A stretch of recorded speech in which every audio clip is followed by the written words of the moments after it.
Business studies class 12th chapter number 5 organizing. जी हाँ दोस्तों, माई सेल्फ सी एम आनंद एलानी और मैं आज आप लोगों को दो ऑर्गेनाइजेशनल स्ट्रक्चर के बारे में बताने वाला हूँ और उनके एडवांटेजेस भी और डिसएडवांटेजेस भी मैं सिर्फ 5 से 10 मिनट में आप लोगों को याद करा दूंगा। हम सबको पता है कि ऑर्गेनाइजिंग का मतलब होता है ग्रुपिंग ऑफ एक्टिविटी और हम दो तरीके से ग्रुप कर सकते हैं, मतलब दो टाइप के स्ट्रक्चर्स होते हैं। एक होता है फंक्शनल स्ट्रक्चर और दूसरा होता है डिविजनल स्ट्रक्चर। एक होता है फंक्शनल स्ट्रक्चर और एक होता है डिविजनल स्ट्रक्चर। जब भी हम ऑर्गेनाइजेशन में काम को डिवाइड कर रहे हैं on the basis of function, मतलब काम के बेसिस पे डिवाइड किया जा रहा है, तो इसको बोला जाता है फंक्शनल स्ट्रक्चर।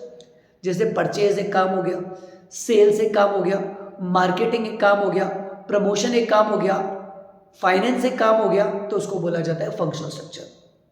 जब भी हम काम को डिवाइड कर रहे हैं on the basis of product, तो इसको बोला जाता है डिविजनल स्ट्रक्चर।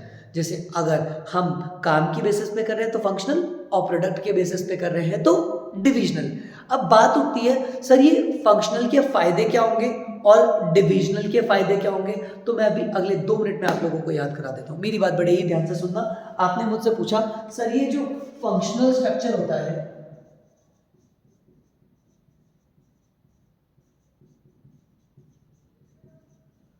इसके एडवांटेजेस क्या है।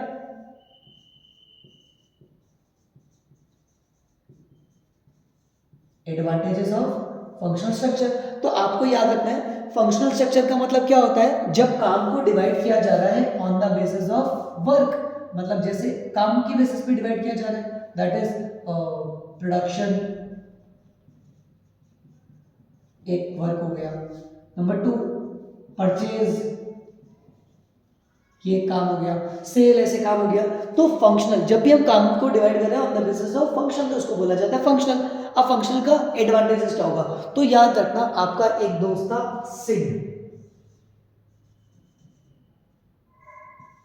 वो आपके साथ काम करना चाहता था, आप परचेज में काम करते हो। तो यार मुझे एक बात बताओ, जब सिड आपके फर्म में ज्वाइन करेगा तो क्या हर बार अपन उसको एक एक चीज समझाएंगे कैसे करनी है, ये ऐसे होगा? नहीं नहीं नहीं, हमने क्या कर रखा था, एक सीडी बना रखी थी। क्या बना रखी थी? सीडी, जिसके अंदर सारी डिटेल दे रखी थी कि काम कैसे होगा। जैसे वो परचेज डिपार्टमेंट में आ रहे हैं तो परचेज क्या होती है, क्रेडिट परचेज क्या होती है, परचेज रजिस्टर क्या होता है, परचेज की एंट्री कैसे होती है, सब कुछ अपन ने इसके अंदर लिख रखी थी। तो जब सेट आया तो अपन ने सेट को क्या दे दी? सीडी। क्यों दी? ताकि वो क्या ले सके? ट्रेनिंग। बस खत्म। क्या बात कर रहे हो? देखो अपन से पूछा गया फंक्शनल स्ट्रक्चर के एडवांटेजेस क्या होते हैं, तो आंसर रखोगे सिड, सीडी, ट्रेनिंग। सिड को क्या दी? सीडी दी। क्यों दी? Training.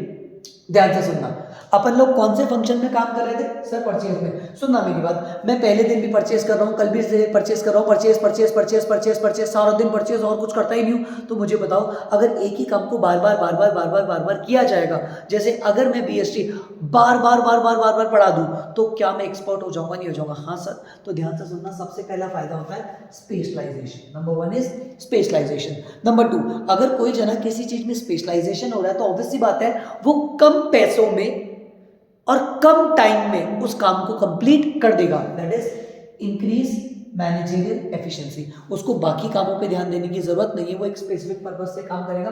That is due attention. C से coordination within the department. अब ध्यान से सुनना, अपन लोग कौन सा काम कर रहे हैं? परचेज कर रहे हैं। तो क्या अपन को प्रोडक्शन वाला काम आता होगा? नहीं सर, मुझे फाइनेंस का काम नहीं आता होगा। क्यों? क्योंकि हम तो कौन सा डिपार्टमेंट संभालते हैं? परचेज का। तो हम क्या फाइनेंस का काम कर सकते हैं? नहीं। क्या कोई और परचेज का काम कर सकता है? नहीं। तो डुप्लीकेशन ऑफ वर्क नहीं होगा, मतलब एक ही काम 2 बार नहीं होगा। तो ये हमारा कर देता है रिड्यूस डुप्लीकेशन ऑफ वर्क। अच्छा मुझे एक बात बताओ, कल को कोई नया पर्सन तुम्हारे डिपार्टमेंट में आता है परचेज में, तो तुम उसको क्या सिखाओगे? परचेज क्या होती है, परचेज रजिस्टर कैसे बनता है, परचेज की एंट्री कैसे की जाती है, परचेज रिटर्न क्या होता है, कैश परचेज क्या होती है। बस वो बोलेगा सेल, तुम बोलोगे चुप। वो बोलता है फाइनेंस, तुम बोलोगे चुप। परचेज पे ध्यान दे। तुम्हें सिर्फ उसको थोड़ी सी चीज सिखानी है कि परचेज क्या होता है। तो इसके अंदर क्या होता है? Training become easy. That's it. ये हो गए आपके advantages of functional structure. Sir कई बार एग्जाम में क्वेश्चन आ जाता है what are the advantages of functional structure, तो याद क्या रखोगे, सिड को क्या दी थी, सीडी दी थी, क्यों दी थी, ट्रेनिंग के लिए, तो सिड सीडी ट्रेनिंग, सिड सीडी ट्रेनिंग, ऐसे स्पेशलाइजेशन। एक ही काम को अगर आप बार बार रिपीट करोगे तो इट्स लीड्स टू स्पेशलाइजेशन। अगर स्पेशलाइजेशन आएगी तो समय भी कम लगेगा, कॉस्ट भी कम लगेगी। Increase efficiency, due attention, coordination, D से रिड्यूस डुप्लीकेशन ऑफ वर्क और training become easy. I hope आपको ये टॉपिक समझ में आ गया होगा। मैंने मेरे लेक्चर्स के अंदर इसको डिटेल में समझा रखा है विद बहुत सारे केस स्टडीज के साथ में, और आगे भी हमने पूरा का पूरा चैप्टर इसी तरीके से कराया हुआ है। कोर्स की लिंक आपके डिस्क्रिप्शन में गिवन है, अगर आपको पसंद आए तो ज़रूर चाहिए, आपके 90+ ज़रूर आएंगे। Thank you very much.